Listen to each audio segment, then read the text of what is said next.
सच्ची दिल का बहुत गायन है। बाबा ने हमें कई बातें सच्ची दिल के बारे में बताई हैं। पहली बात, सच्ची दिल पर साहिब राजी। दूसरा, सच तो बिठो नच, है ना। जिसके दिल सच्ची होती है वो हमेशा खुशी की डांस करेगा। फिर सत्य की नाव हिलेगी डुलेगी लेकिन डूबेगी नहीं।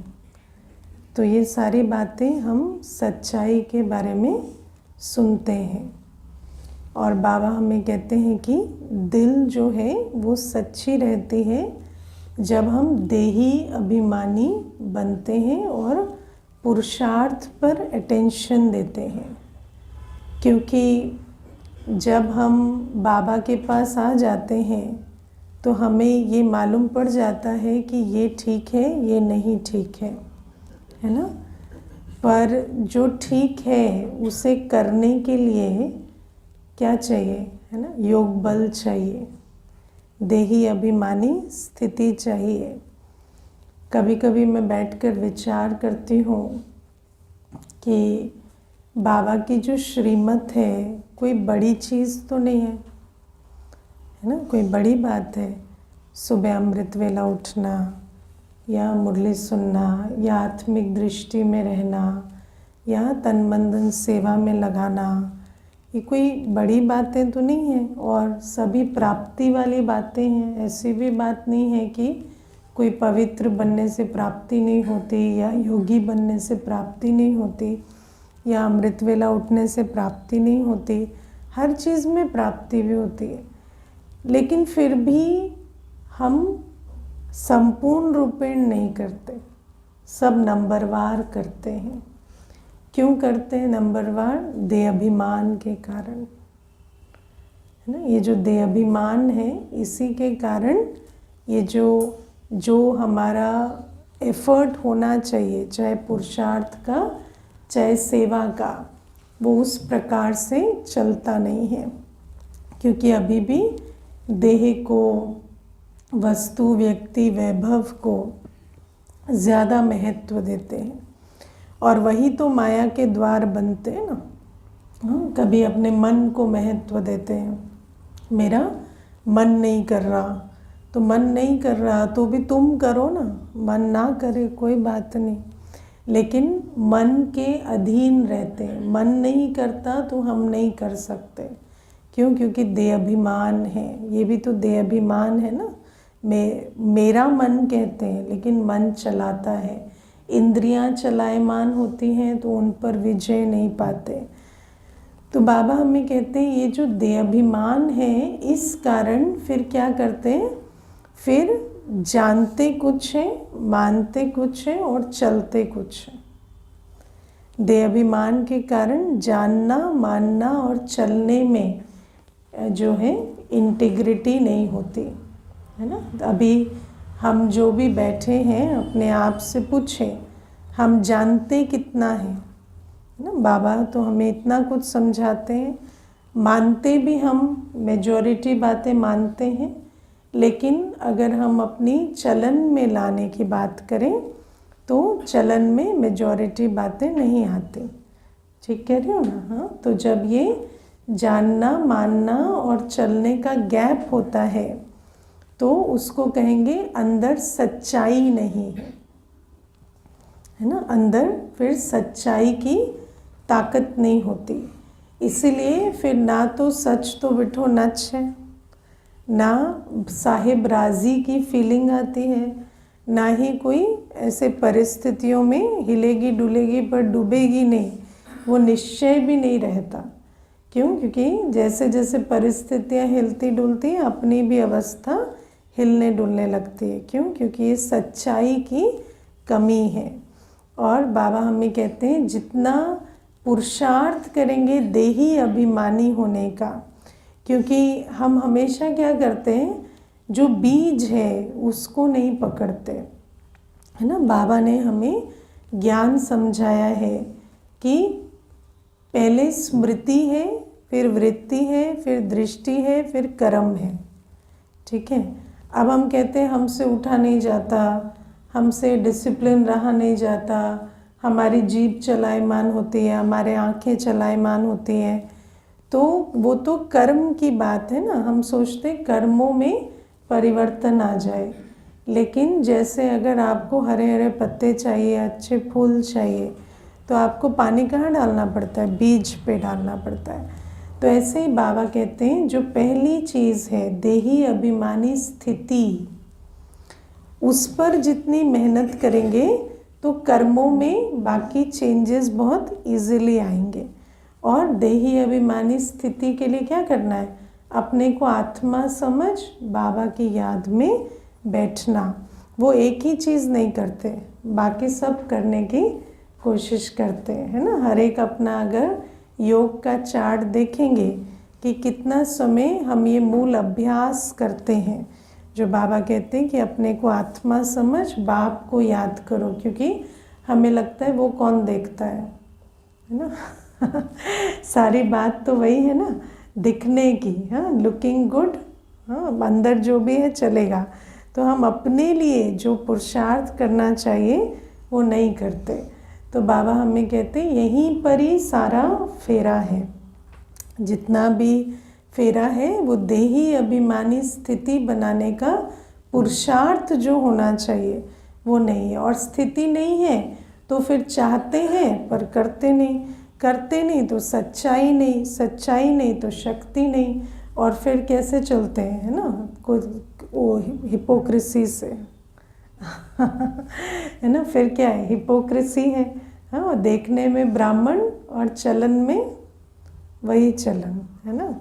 और शुरू में ऐसे जैसे हम कहते हैं ना कि किसी को भी जानना है तो पहले आधा घंटा 1 घंटा अगर देखेंगे तो बहुत अच्छा, वो ऊपर से बाबा ऐसे कहते हैं, बाबा ऐसे कहते हैं, फिर थोड़ी देर के बाद शुरू हो जाता है ना, अपने जो संकल्प विकल्प है वो सारे मुख से व्यक्त होने लगते हैं, या अंग संग रहेंगे तो सारे संस्कार दिखाई देने लगते हैं। तो ये सब कुछ क्यों होता है? ना सेवा होती, ना पुरुषार्थ। इसीलिए कभी कभी मैं अपने दिल में सोचती हूँ कि बाबा के इतने बच्चे हैं, है ना, बाबा के कोई कम बच्चे नहीं हैं, ठीक है ना। और बाबा के जो इतने बच्चे हैं, ऋषभ भाई को ढूंढना, बाबा के जो इतने बच्चे हैं, अगर ये सारे बच्चे लायक बन जाएं तो फिर वो जो बाबा का कार्य है वो एकदम चुटकियों में संपन्न हो जाए, है ना। लेकिन आप सोचो, एक एक बच्चा चाहे तो क्या नहीं कर सकता, लेकिन एक एक बच्चा राइट हैंड नहीं बनता, है ना। कोई कहेगा हमसे ये नहीं होता, कोई कहेगा हमसे वो नहीं होता। तो ये भी क्यों होता? क्योंकि ये देह अभिमान नहीं छूटता। और दूसरी बात, देह अभिमान की सेवाओं में भी आती है। आप विचार करके देखो, आप कितनी आत्माओं को जानते हैं, कितनी आत्माएं आपके संबंध संपर्क में है, और कितनी आत्माओं को उनमें से आपने आत्मा का, परमात्मा अवतरण का और सृष्टि चक्र का ज्ञान दिया है। 84 जन्मों की कहानी और आत्मा परमात्मा का ज्ञान कितनों को आपने दिया है? बताना, कितनी आत्माओं को जानते हैं और कितनों को दिया है? तीनों ज्ञान, आत्मा, शिव बाबा का अवतरण और सृष्टि चक्र के 84 जन्मों की कहानी कितनों को सुनाई है? है ना। देखो क्यों? क्योंकि ये जब देहाभिमान होता है ना, तो हम इस ज्ञान रतन के महत्व को भी नहीं जान पाते, है ना। कई बार आप देखो, हम कहते हैं बच्चे बात नहीं सुनते, कहते हैं ना, सभी कहते हैं बच्चे बात नहीं सुनते। बच्चे नहीं सुनते बात, लेकिन उनको एक दिन में कितनी बार कहते हैं पढ़ो पढ़ो पढ़ो, कहते हैं ना। क्यों कहते हैं? क्योंकि वो सुने ना सुने, आपको पढ़ाई का महत्व धारण है, इसलिए आप उसको पढ़ो पढ़ो पढ़ो कहते हैं। उठते भी कहते हैं, बैठते भी कहते हैं, वो चिड़े कुड़े जो भी करे आप उससे कहते हैं। आप उसे कहते हैं हाथ धो, है ना। आप उसे कहते हैं नहाओ, शरीर साफ रखो, क्यों? उसका महत्व आपकी धारणा में है। लेकिन उतनी ही बार क्या हम उनको कहते हैं तुम एक आत्मा हो, तुम्हारे मन बुद्धि तुम्हारी अपनी शक्तियां हैं, उसको कार्य में क्यों नहीं लगाते? कहते हैं क्या? बात तो वो पहले वाली भी नहीं सुनते, लेकिन हम कहते हैं ना। तो हम वो क्या सुनते हैं क्या नहीं सुनते वो बड़ी बात नहीं है। हम क्या कहते हैं वो कहते हैं जो हमारी धारणा में है ना। शिव बाबा परमधाम से आया हुआ है, ये एकमात्र भाग्य बनाने की बेला है, अभी नहीं तो कभी नहीं, इतना हम कहते हैं बार बार बार बार। जितना हम बाकी चीज़ों के महत्व को समझाते हैं, क्या हम इन बातों को बार बार कहते हैं? क्यों नहीं कहते? क्योंकि हमारे अपने अंदर उसका महत्व धारण नहीं है। अगर हम सचमुच विचार कर कर देखें कि मैं आत्मा, इस बात को कितनी वैल्यू देती हूँ कि आत्मा का ज्ञान मेरे पास है और कितना मैं उसको यूज़ करती हूँ, है ना। अगर मैं आत्मा के ज्ञान को यूज़ करती हूँ, अगर मैं आत्मा शिव बाबा परमधाम से आया हुआ है, उस बात की शक्ति को अनुभव करती हूँ, और मैं आत्मा अपने 84 जन्मों की स्मृति में रहती हूँ कि मैं देवात्मा से यहाँ तक आई हूँ और मैं ओरिजिनली देवात्मा हूँ, तो जो धारणा अपने अंदर होगी वो आप दूसरे को बताते रहेंगे। आपने लोगों को देखा है ना, कोई भी बात कहेंगे ना तो कहेंगे पानी पिया करो, पानी पिया करो। कोई भी बात होगी तो कहेंगे वॉक किया करो। क्यों? क्योंकि उन्होंने वो किया है, उनको पानी पीने से फ़ायदा हुआ है, उनको वॉक करने से फ़ायदा हुआ है। तो व्यक्ति चाहे मृत्यु शैया पे भी हो, उसको कहेंगे आप ना थोड़ा 10 मिनट वॉक के लिए जाया करो, आप है ना 2 ग्लास पानी एक्स्ट्रा पिया करो। क्यों? क्योंकि उस आत्मा को उस बात की धारणा है, उसने उस बात के महत्व को अनुभव किया है। अब बाबा हमें इतना ज्ञान रतन देते हैं और ये ज्ञान रतन रियली लाइफ चेंजिंग है। अगर हम और सचमुच अगर हमने अपने जीवन को परिवर्तन किया है तो हम इन ज्ञान रत्नों के महत्व को जानते हैं। और जब जानेंगे तो हर एक आत्मा को चलते फिरते, कोई बिठा के कहने की बात नहीं है, चलते फिरते भी आप हर एक आत्मा को बताएंगे।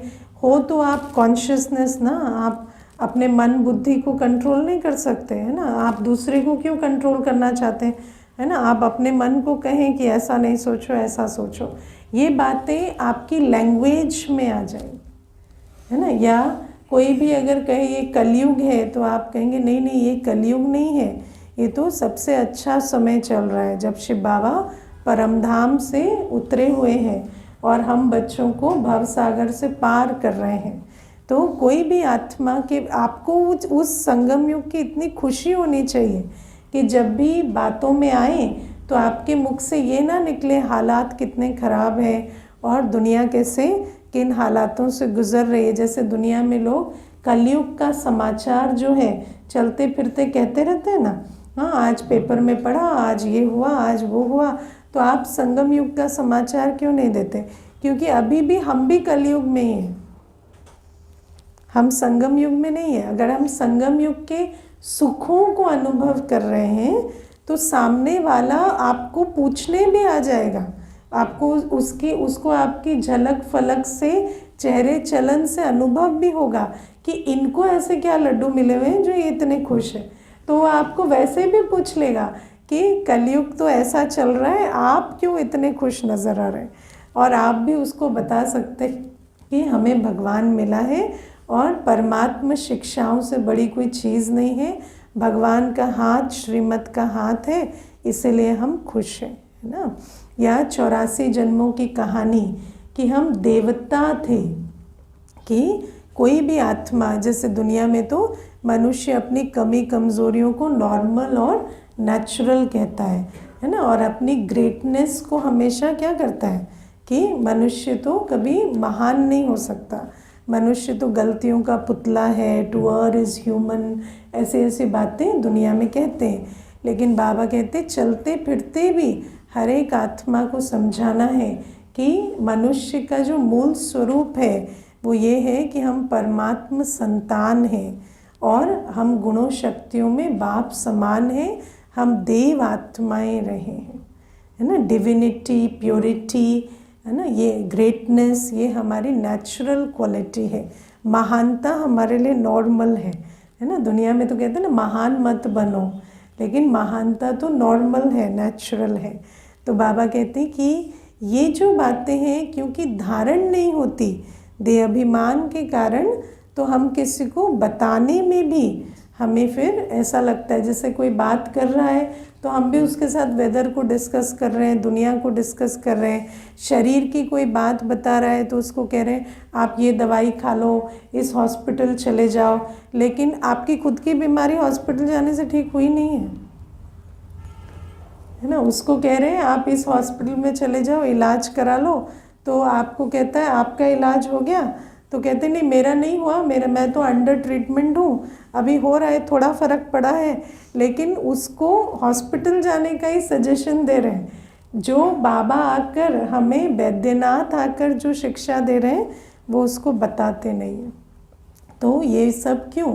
क्योंकि बच्चों के अपने अंदर धारणा की कमी है ना। मैं कभी कभी फील करती हूँ, देखो चाहे हमारे लौकिक संबंधी, आप सोचो माता पिता भाई बहन, है ना, बच्चे, जिनको हम कहते हैं कि इनके लिए हमारी, है ना, सारी जीवन इन्हीं के लिए है, उनको भी हम इतने कल्याण की बातें नहीं बताते। आपके पास जो विधि है वो उसको भी नहीं बताते। क्यों नहीं बताते? क्योंकि उस विधि का लाभ खुद नहीं लिया है ना। वो हम मुरली सुनते हैं तो उनको कहते हैं आप मुरली सुन लो, लेकिन मुरली से हम जो धारण करते हैं वो धारणा नंबरवार है, तो वो धारणा की बात उनको बता नहीं पाते, है ना। उनको भी क्या पता है, ये रोज़ मुरली जाते हैं, ये खाने में खिटखिट करते हैं और हर बात में अपनी चलाते हैं क्योंकि उतनी ही धारणा हुई है, उससे ज़्यादा धारणा हुई नहीं है। अगर उससे ज़्यादा धारणा हुई हो तो वो भी उनको नज़र आएगी ना कि ये हर बात में स्टेबल रहते हैं, है ना। और अगर हुई है तो वो उनको मालूम है, और वो ज्ञान भी कहीं ना कहीं उनको दिया गया होगा कि भाई हम हर बात में किस हिसाब से स्टेबल रहते हैं। तो बाबा हमें ये बात कहते हैं देह अभिमान की, इसीलिए बहुत पुरुषार्थ करना है अपनी देही अभिमानी स्थिति बनाने के लिए। जितना हम अपने को आत्मा निश्चय कर बाबा की याद में बैठेंगे तो देह अभिमान उस योग अग्नि में गल कर ख़त्म हो जाता, और तभी जाकर ये जो अपने अंदर भी धारणा होगी और अपनी वाणी में भी ये बातें आएंगी। मुझे याद है जब मैं शुरू में कोर्स कराती थी तो किसी भी आत्मा को पहले बताने में, है ना, जैसे आत्मा का ज्ञान सुनाने में, क्योंकि वो तो अपनी प्रॉब्लम्स को दूसरे प्रकार से रख रहे हैं सामने, तो आत्मा का ज्ञान सुनाने में मुझे संकोच होता था, क्योंकि खुद को धारणा कम होती है तो फिर वो बात कहने में भी, है ना, ऐसा लगता है एकदम डायरेक्ट कैसे कह दें, इनको समझ नहीं आएगा। खुद को समझ आया नहीं है तो दूसरे को भी लगता है इसको समझ नहीं आएगा। अब खुद को समझ आ गया है तो लगता है इसको क्यों नहीं समझ में आएगा, है ना। ऐसे क्या रॉकेट साइंस है। तो कहीं ना कहीं कोर्स कराते कराते वो शिफ्ट आया, तो अब अपने को भी समझ में आता है कि अच्छा, जैसा अपने अंदर धारणा होती है तो हमें निश्चय होता है कि सामने वाला भी धारण करेगा, और आप उसे इधर उधर की बातें सुनाने की बजाय जो है डायरेक्ट पॉइंट की बात सुनाते हैं। लेकिन जब आप पॉइंट की बात सुनाते भी हैं, एक होता है कि पॉइंट की बात सुनाते हैं बिना धारणा के। कई बार ऐसा भी होता है कि आत्मा में 3 शक्तियां हैं, ऐसा है, सुना रहे पर बिना धारणा के। लेकिन जब आप धारण करके सुनाते हैं तो आपके अनुभव से, आपकी धारणा की शक्ति से उनको बहुत लाभ मिलता है और उनके अंदर भी वो बात जाती है। तो बाबा ये बात हमें कहते हैं कि सच्चाई, और मेरा ऐसा अनुभव है कि सच्चाई सबसे बड़ी प्राप्ति है संगम युग के की यात्रा में, और सच्चाई की ताकत ही आपको एक्रॉस लेके जाती है। ये जो बाबा आज अचल अडोल की बात करते हैं, तो सच की नाव हिलेगी डुलेगी लेकिन डूबेगी नहीं। ये बात, इस बात को हम सुनते हैं, पर जब अपने अंदर सच्चाई होगी तभी आपको निश्चय होगा मेरी नाव डूबेगी नहीं, है ना। क्योंकि गुणों का ज्ञान से गुण नहीं आते, गुण अवस्था से आते हैं। देही अभिमानी स्थिति गुणों को खींचती है। गुण धारण होते हैं देही अभिमानी स्थिति में। जैसे ज़मीन उपजाऊ होती है तो कोई भी बीज उसमें फलीभूत होता है ना, ऐसे जब देही अभिमानी स्थिति होती है तो ये गुण अपने अंदर धारण होते हैं। और ये जो सच्चाई है, ऐसा नहीं कि मैं सच बोल रहा हूँ तो मेरी हार नहीं होगी, वो कॉन्फिडेंस आपको नहीं आएगा। भले ही आप सच बोल रहे हैं, लेकिन अगर आप सच्चे नहीं हैं, अगर आपका जानना मानना और चलना एक नहीं है, तो आपको कहीं ना कहीं सेल्फ डाउट आएगा और आपकी नौका डूबेगी। और मैं एक बार ऐसे एक एपिसोड देख रही थी किसी के जीवन का, तो उसमें क्या हुआ कि वो जो बहन थी वो सब कुछ कर रही है, माना जिम्मेवारी भी संभाल रही है, कारोबार भी संभाल रही है, सब कुछ कर रही है, लेकिन जो धारणा है वो तो किसी को मालूम नहीं होती ना कि कितनी सच्चाई है, क्या है।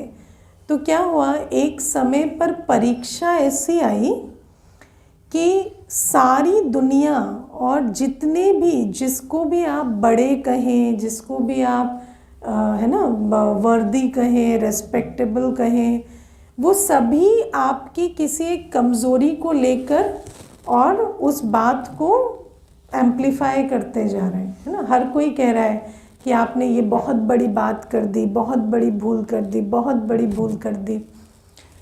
तो धीरे धीरे वो जो बहुत बड़ी बात है, बहुत बड़ी भूल है, इसका शोर इतना बढ़ता गया कि वो जो बहन है उसको भी कहीं ना कहीं कन्विंस हो गया कि मेरे से बहुत बड़ी भूल हो गई, और वहाँ पर उसकी एग्ज़िट हो गई, है ना। वो जो रेस से निकल गई, है ना। तो क्यों? क्योंकि स्वमान जो है, जब आपने वो कहानी सुनी है ना, मेंढक जो था वो बहरा था, तो मेंढक बहरा था तो फर्स्ट आ गया रेस में, है ना, और वो भी बड़े बड़ों के साथ मेंढक जो है दौड़ रहा था। तो सभी मेंढक को कह रहे थे, क्या ये क्यों रेस में पड़ गया, ये तो छोटा सा है, कहीं भी लुढ़क जाएगा, और इसको क्या लगता है ये फर्स्ट आ जाएगा। तो सभी मेंढक के बारे में ही कह रहे थे, लेकिन क्योंकि वो बहरा था तो उसको लग रहा था सब मुझे एनकरेज कर रहे हैं है ना, सभी उसको कह रहे थे तो उसको लगा कि सब मुझे एनकरेज कर रहे हैं, क्योंकि बात तो उसको सुनाई नहीं दे रही थी, तो इसीलिए वो फर्स्ट आ गया। तो ये कहानी बहुत अच्छी है, क्योंकि बाबा हमें कहते हैं कि तुम ही संग बैठूं, तुम ही संग खाऊं, तुम ही को दिल का हाल सुनाऊं, तुम ही एक से सुनूं, तुम ही एक को देखूं। ये हमारे अंदर क्वालिटी होनी चाहिए। जब हम देही अभिमानी होते हैं ना, तो हम एक बाबा की सुनते, है ना। और जब कोई आपको कहता है ना कि आपके अंदर ये कमी है, कमज़ोरी है, तो आपको अधिकार नहीं है, है ना। मनुष्य क्या कहता है, आपको अधिकार नहीं है अपने को श्रेष्ठ कहने का, पवित्र आत्मा कहने का, शांत स्वरूप आत्मा कहने का। वो क्या कहेगा, हाँ ये अपने कर्म तो देखो और जाकर वहाँ ओम शांति करते हो। लेकिन बाबा मुझे क्या कहता है, बाबा कहता है 84 जन्मों के बाद, पूरे पतित बनने के बाद भी तुम मेरे मीठे बच्चे हो, तुम्हें पूरा अधिकार है अपने को आत्मा समझ, पवित्र आत्मा समझ, उस अवस्था को पुनः प्राप्त करने का। तो इसीलिए जब इतना शोर होता है ना, तो उस समय पर बाबा की बात को सुन पाना, बाबा कभी ऐसे नहीं कहता कि तुमने पीछे जो किया उस कारण आज तुम्हें बदलने का अधिकार नहीं है, या आज तुम्हें स्वमान में रहने का अधिकार नहीं है। लेकिन मनुष्य क्या कहेगा, तुमने पीछे ये किया ना, तुम अपनी पूरी जीवन इसके बोझ को ढोते रहना। सोच मत लेना कि तुम परिवर्तन हो सकते हो या तुम आगे बढ़ सकते हो। मनुष्य की, कलयुग की, एक्चुअली मनुष्य की भी नहीं, कलयुग की ये एक बहुत खास बात है कि your past is used against the creation of your future. आपके पास्ट को आपके फ्यूचर के क्रिएशन में बाधा बनाए जाते हैं। लेकिन बाबा हमें सिखाता है पास्ट इज पास्ट, और प्रेजेंट मोमेंट में आप जो भी करेंगे उससे जो भी फ्यूचर आप बनाना चाहते हैं वो बना सकते हैं। बाबा कभी हमारे पास्ट को यूज़ करके ये नहीं कहता कि आप फ्यूचर में ये नहीं बन सकते क्योंकि आपने पास्ट में ये किया। लेकिन वो जो स्वमान है वो कैसे आएगा, जब एक बाबा की सुनेंगे।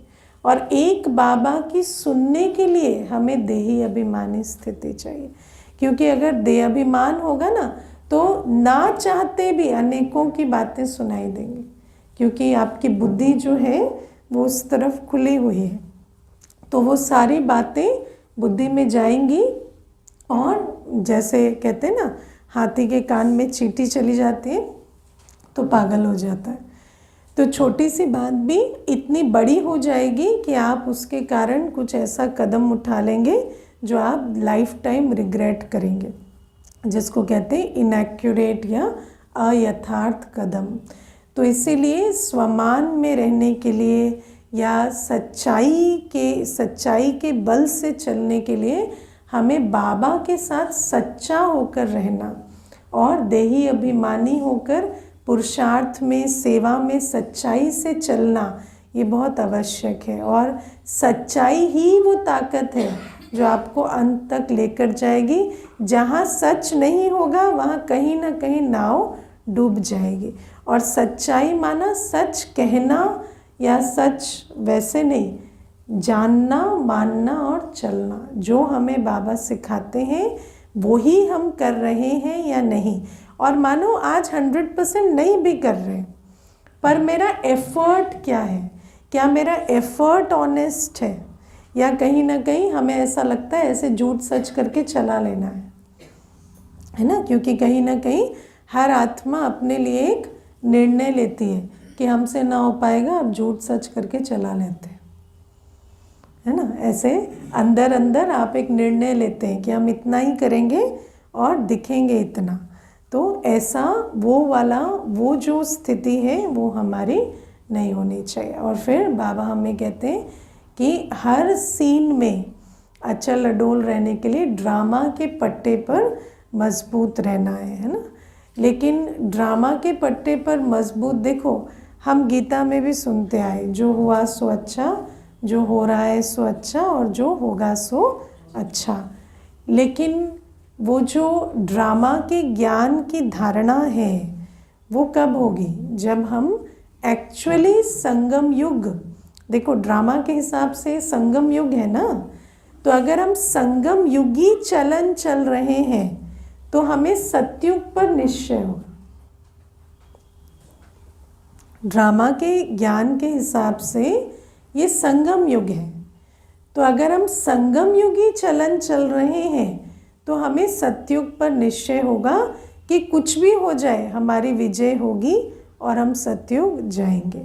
लेकिन अगर हम संगम युगी चलन ही नहीं चल रहे तो हमारे अंदर ड्रामा के ज्ञान की धारणा कहाँ है? ड्रामा के ज्ञान की धारणा है क्या? ड्रामा का ज्ञान कहता है 4 युगों के बाद पूरे कल्प के अंत में एक ही ऐसा हीरे तुल्य युग है जब स्वयं भगवान आकर हमारा हाथ पकड़ते, है ना। तो क्या हमने ड्रामा के राज को समझा है कि यही एकमात्र वो समय है, और अगर हम उसके महत्व को समझकर चलते हैं तो हमें ये निश्चय हमेशा होगा कि ड्रामा में कल्याण ही है, it is not happening to me, it is happening for me. मेरे साथ कुछ नहीं हो रहा, मेरे लिए हो रहा है। जो कुछ हो रहा है वो मेरे लिए हो रहा है। आपको ये अंदर से निश्चय होगा, क्योंकि आप संगम युग में हैं, तो इससे आगे आप सिर्फ सतयुग जा सकते हैं और सिर्फ आपका कल्याण हो सकता है, अकल्याण हो नहीं सकता। जब ये अंदर धारणा होती है पक्की, तभी कहेंगे हाँ अचल अडोल रह सकेंगे। ठीक है ना। तो ये भी हमें समझना है कि सुनते तो सभी आए, सब कुछ अच्छा हुआ, सब कुछ अच्छा होगा, लेकिन वो ड्रामा के ज्ञान की धारणा होगी, तभी जाकर वो अचल अडोल स्थिति में रहेंगे। और फिर बाबा हमें कहते हैं कि हर एक की विशेषता देखो और विशेषता को कार्य में लगाओ, है ना।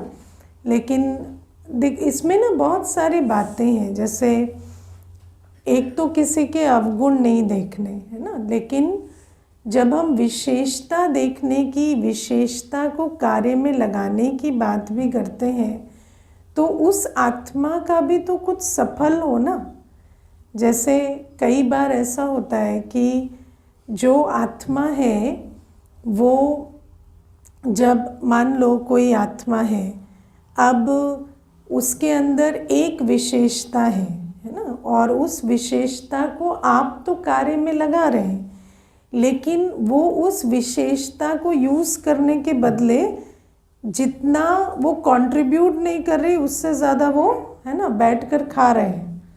तो उसका क्या हो रहा है, कमाई हो रही है या खाता जमा हो रहा है ना। इसीलिए ये भी जो डेबिट का खाता जो है वो बढ़ रहा है, उसका क्रेडिट का नहीं बढ़ रहा।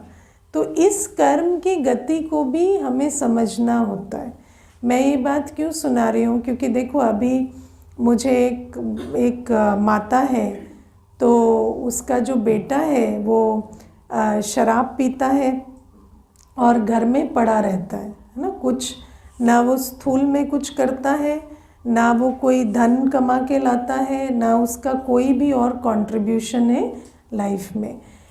तो वो जो माता है वो मुझे कहती है कि बाबा तो कहता है ना कि विशेषता देखो, तो कम से कम दीदी घर में पड़ा रहता है, तो कोई आता है तो दरवाज़ा तो खोलता है, घंटी बजती है, तो मैं सोचती हूँ चलो निकम्मा तो है लेकिन कम से कम एक काम तो कर रहा है, तो मैं समझती हूँ कि अच्छा ठीक है, उसका भाग्य तो बन रहा है। तो तो ये जो बातें हैं, अब मैंने उस माता को कहा कि तो अगर ऐसी ही बात है तो मैं भी एक कुमार भेज देती हूँ, वो आपकी इससे भी ज़्यादा कार्य कर देगा, उसको भी आप पाल पोस के खिला पिला के रख लेना। तो अगर आपको इतनी ही विशेषता देखनी आती है तो इसमें तो ये बहुत अच्छी बात है ना, आपकी दृष्टि इतनी अच्छी है, पवित्र है, तो किसी को भी भेज देते हैं, वो खाए पिए रहे, आपके यहाँ चौकीदारी के अलावा सब्जी भी ला देगा और थोड़ा झाड़ू पोंछा भी लगा देगा, ऐसी कोई बड़ी बात नहीं है। रखोगे, कितनों को भेजूँ, 1 को, 2 को, 3 को? तो कहती नहीं दीदी अभी तो एक ही काफ़ी है। तो मैंने कहा ये जो आप मुझे सुना रहे हो ना, ये बाबा की श्रीमत नहीं सुना रहे हो, ये अपने मोह की बातें सुना रहे हो, है ना। तो कई बार क्या होता है कि हम बाबा की श्रीमत सुनते हैं, लेकिन हमारे अंदर जो है, जो संकल्प चल रहे हैं, उसका आधार कोई श्रीमत नहीं है, ये मोह की लहर है। तो इसीलिए बाबा जब हमें कहते हैं विशेषता देखो, तो ऐसा नहीं कि आप उस पर 100 रुपया लगा रहे हैं और वो 1 रुपये का आपको सर्विस दे रहा है और आप कहें कि हम उसकी विशेषता देख रहे हैं। हाँ, ये भी ठीक है, आप 100 लगा रहे हैं, वो 1 की सर्विस दे रहे हैं, लेकिन हाँ उसमें वो आसार नज़र आ रहे हैं कि कल वो, है ना, तब तो वो इन्वेस्टमेंट हुआ। लेकिन ऐसे थोड़ी कि आप किसी का बोझ संभाल रहे हैं और आप कह रहे हैं बाबा कहता है विशेषता देखो, विशेषता देखो, तो इस प्रकार से नहीं होता। तो बाबा हमें इसलिए कहते हैं इसमें चेक करना होता है, क्या हमारे अंदर कोई कमी कमज़ोरी है, क्या हमें ऐसा लगता है कि कई बार जब आत्मा में कमज़ोरी होती है ना, तो उस कमज़ोरी के कारण, जैसे उस माता को अब क्या लगता है कि कोई दरवाज़ा उठ के खोल दे, बहुत बड़ी बात है, तुम तो भोजन बना रही हो, घर संभाल रही हो, बैंक जा रही हो, पैसे ला रही हो, पेंशन सारी निकाल रही हो, सारा काम तो तुम कर रही हो, एक दरवाज़ा क्यों नहीं खोल सकते, है ना। तो लेकिन ये जो बातें हैं इनको हमें चेक करना होता है कि कहाँ से आ रही है। क्या हमारे अंदर इतनी कमी कमज़ोरी है कि उस संस्कार के आधार से हम किसी के अवगुण को भी नहीं देख पा रहे। तो बाबा हमें कहते हैं कि विशेषता देखना, विशेषता कार्य में लगाना, लेकिन उसमें भी आपका जो क्या कहें, आप क्या इन्वेस्ट कर रहे हैं, क्या रिटर्न मिल रहा है, वो तो देखेंगे ना। क्योंकि ऐसा ना हो कि आपका संगम युगी तन मन धन किसी के प्रति लग रहा है विदाउट एनी रिटर्न, और आप सोच रहे हैं बाबा ने कहा है विशेषता देखो, तो हम तो विशेषता देख रहे हैं। लेकिन संगम युगी तन मन धन हमारा किसके लिए है? संगम युगी हमारा सब कुछ ईश्वरीय कार्य के लिए है। तो जो भी हम इन्वेस्टमेंट कर रहे हैं किसी के ऊपर, उससे ज़्यादा रिटर्न होने चाहिए, या फ्यूचर में वो रिटर्न की उम्मीद तो एटलीस्ट होनी चाहिए, है ना। तो बाबा हमें कहते हैं इसीलिए विशेषता देखो, लेकिन उस विशेषता को कार्य में लगाकर उसका सफल हो रहा है वो भी देखो। ऐसे नहीं कि बस आप तो कार्य में लगा रहे हैं लेकिन ना उसका भाग्य बन रहा है, और वो तो दुआएं क्या देगा आपको, वो तो उसके महत्व को भी नहीं समझ रहा, है ना। बेटा तो सोच रहा है कि माँ को मैंने अच्छा बुद्धू बनाया, और माँ अच्छी वहाँ से शिक्षा ले रही है जो मुझे पाल पोस भी रही है और थैंक यू भी कर रही है ना। तो ये जो कम से कम उसको महत्व तो मालूम हो कि वो क्या ले रहे हैं, क्या कर रहे हैं। मनुष्य आत्मा को महत्व ही नहीं पता कि वो आपके संगम युगी जीवन में उसको कितनी प्राप्ति हो रही है आपसे। तो बाबा हमें कहते हैं कि इन बातों को भी जो देखो, बाबा कहते हैं अवगुण नहीं देखो, विशेषता देखो। क्योंकि जब कोई विशेषता को हम कार्य में लगाएंगे, इन्वेस्टमेंट नहीं है पर विशेषता को आप कार्य में लगा रहे हैं, तो उस आत्मा से आपको उसका सफल हो रहा है, उससे उसकी भी उन्नति हो रही है और आपको भी दुआएं मिल रही है। लेकिन अगर वो नहीं हो रहा तो फिर मैं समझती हूँ ये घाटे का सौदा ही है। तो ऐसे किसी को, है ना, पाइल ऑन करने नहीं देना है तो ये भी समझ कर चलना है, क्योंकि कई बार होती है बात लौकिक विकारों की, है ना, मोह की, और ऐसी बातें होती हैं, लेकिन हम उसको ज्ञान के आधार से जस्टिफाई करते हैं। जैसे आज मामा ने कहा कि सतोगुण, रजोगुण और तमोगुण, है ना। तो मामा कहते हैं कि सतोगुण सतयुग में होता है।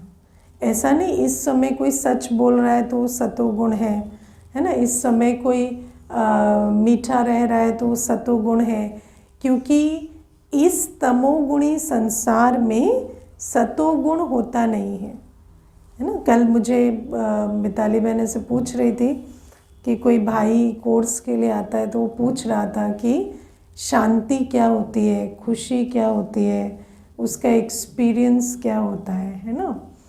तो मैं उनको यही बता रही थी कि हम कलयुग में शांति, खुशी, प्यार, शक्ति, पवित्रता इनको नहीं जानते। इन गुणों का हमें कोई अनुभव नहीं होता, क्योंकि ये जो गुण हैं इनका विकृत स्वरूप हम अनुभव करते हैं कलयुग में, है ना। शांति माना सन्नाटा, साइलेंस, किनारा करना। मनुष्य क्या कहता है, चलो वो गए अब बहुत शांति है ना, छुट्टी हुई उनकी तो अभी बहुत शांति है। या मनुष्य कहता है कि हमें बहुत प्यार मिला, लेकिन प्यार माना और रोता है कि इतना प्यार हमें मिला, आज नहीं मिल रहा। तो प्यार तो आपको प्यारा बना देना चाहिए ना। प्यार आपको रोता हुआ क्यों छोड़ के जा रहा है? क्योंकि वो प्यार नहीं है, वो मोह की पालना है या विकार है। तो हम गुणों को जानते भी नहीं कलयुग में।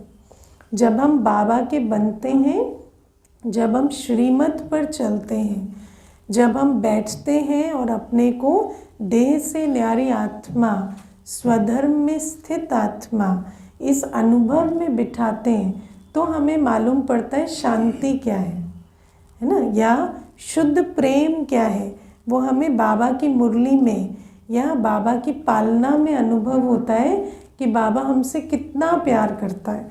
और बाबा का प्यार कैसा है, जो हमें उमंग उत्साह भी दिलाता है, प्रेरणा भी देता है, आगे भी बढ़ाता है और फिर हमें एक्सेप्ट भी करता है ना। तो दोनों हैं। ऐसा नहीं एक्सेप्ट किया तो हमारी बुराइयों को वृद्धि मिल गई, या ऐसा नहीं कि उमंग उत्साह बढ़ाया तो छड़ी दिखाकर बढ़ाया, है ना। तो बाबा का प्यार कैसा है या प्यार कैसा होता है, ये हमें बाबा के पास आकर समझ में आता है। तो ऐसे ही ये जो आप सोचो, अगर बाबा के पास आने से पहले हमारे को मौलिक गुण ही समझ में नहीं आते तो गुण क्या समझ में आएंगे, है ना। तो दुनिया में कोई कहता है ये बहुत सच्चा है, या ये झूठ नहीं बोलता, या ये जो है ये आत्मा बहुत ईमानदार रहती है, तो ये भी जो बातें हैं उनके पीछे अगर देखेंगे तो कोई ना कोई देहाभिमान है ना। तो बाबा हमें कहते हैं इसीलिए सतो गुण, मौलिक गुण की पहचान भी संगम युग में होती है। तो सतोगुणी आत्मा कभी कलयुग में नहीं होती, रजोगुणी भी नहीं होती। बाबा कहते हैं कि सतयुग में सतोगुणी, द्वापर में रजोगुणी और कलयुग में तमोगुणी ही होते हैं। और सबसे बड़ी बात जो आज मम्मा ने समझाई वो ये, कोई सतोगुणी है तो कर्म की गति कहती है वो सुख धाम में होगा, क्योंकि जो आप हैं वैसा फर्नीचर आपका होगा। लेकिन कोई भी आत्मा आज सुखधाम में नहीं है। क्यों? क्योंकि कोई भी सतोगुणी नहीं है। और एक भी गुण अगर हम में होगा, सतोगुण होगा, तो सर्वगुण आएंगे। और अगर एक भी अवगुण है तो सारे अवगुणों को खींच कर ले आता है। इसीलिए ये बात भी हमें समझनी है कि इस दुनिया में कोई सतोगुणी या रजोगुणी नहीं है, अभी सभी तमोगुणी हैं। हम तमोगुणी से रजोगुणी, रजोगुणी से सतोगुणी होना सीख रहे हैं। ठीक है। ओम शांति।